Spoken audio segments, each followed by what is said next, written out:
CNN definitely did not see this coming. I have to ask you, I mean, look, some people look at all this and they say, is this what happens in business, what Trump has said he's done or is accused of being done? You've been doing real estate for decades. Does this case strike you as odd? Well, let's leave out Trump for a minute and let's leave out politics and just talk about what happens in real estate development anywhere. So if you're a developer and you've got a building on a block anywhere in America and it's worth, let's say, $500 million and you want to build a building right beside it, you go to the bank and say, this building is worth $500 million.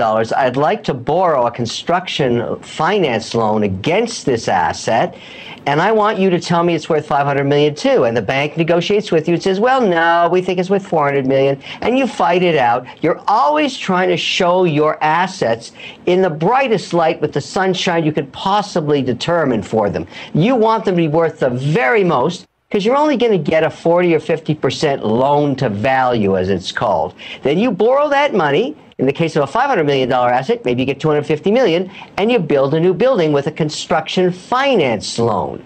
And so that's what this case is all about. And by the way, forget about Trump.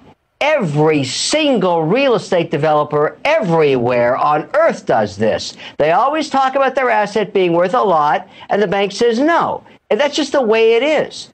So in this case, when I'm trying to figure out, and I'm not pro or con, or I don't care about the politics, who lost money?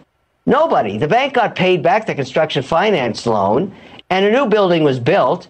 And if you're going to sue this case and win, you got to sue every real estate developer everywhere. This is all they do. This is what they do all day long, every day. So I don't think this thing will ever survive appeal, regardless of what the fine is. This doesn't even make sense. Now, look, I know Trump's got a lot of problems in other indictments and everything else, but this, if you're a real estate developer, you're watching this, you're saying, what is this? This is ridiculous. This is, for real estate developers, this is a